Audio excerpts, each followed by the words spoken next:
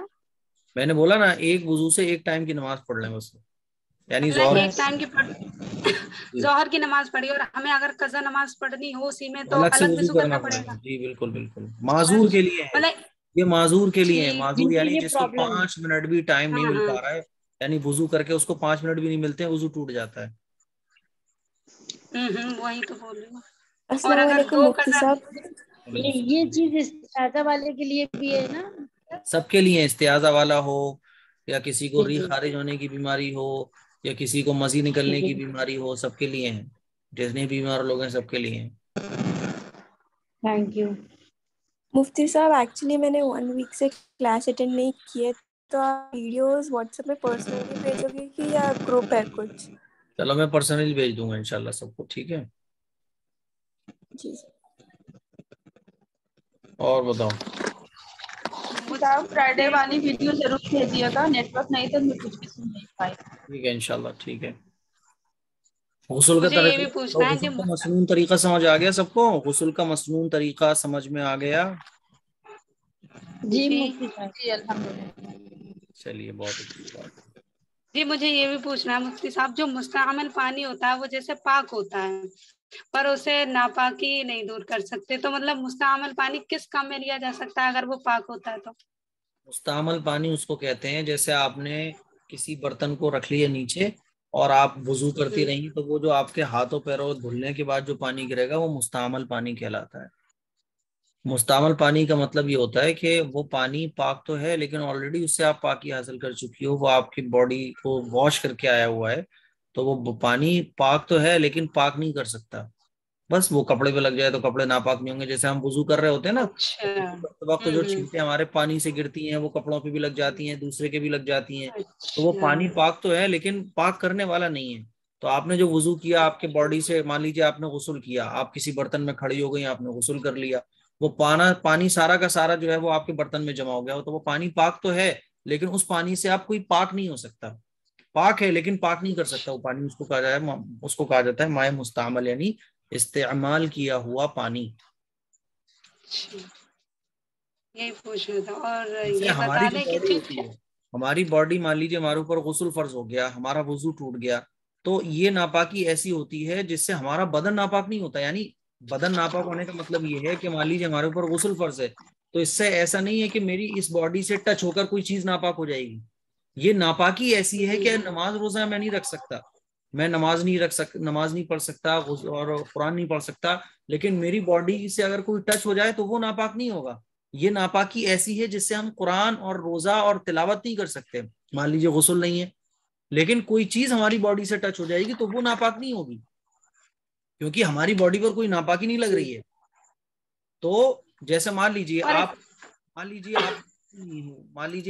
آپ کو غسل نہیں تھا، آپ کو غسل ٹوٹ گیا تھا، تو اب آپ نے بالٹی میں ہاتھ ڈال دیا، تو آپ کے ہاتھ ڈالنے سے وہ پانی ناپاک نہیں ہوگا، وہ پانی اس لیے ناپاک نہیں ہوگا کیونکہ آپ ناپاک ہو، وہ ناپاکی جو آپ کے اندر ہے وہ ناپاکی ایسی ہے کہ وہ کوئی ٹوائلٹ پخانا پیشاب نہیں ہے، آپ کی باڈی تو بالکل پاک ہے نا باہر سے، اندر سے آپ پاک ہو روحانی طور پہ، اس روحانی طور پر جو ناپاکی آپ کے اندر کی ہے جس سے آپ قرآن نہیں ٹچ کر سکتے، نماز نہیں پڑھ سکتے، روزہ نہیں رکھ سکتے، اس کے لیے اللہ نے کہا کہ پہلے غسل کرو۔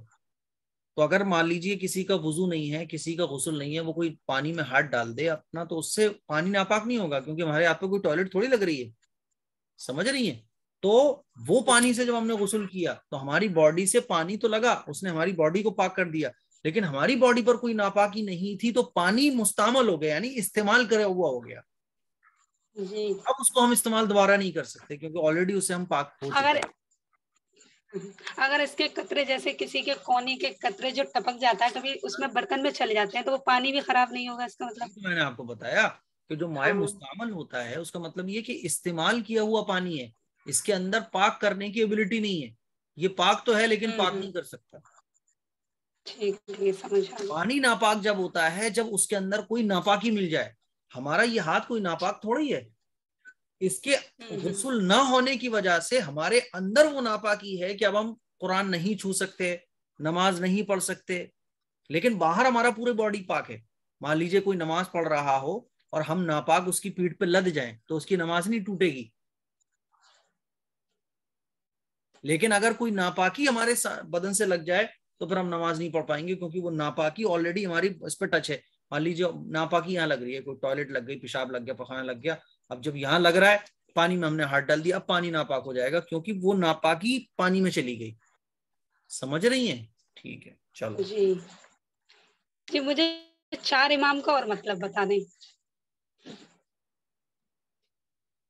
ہیلو بولیے۔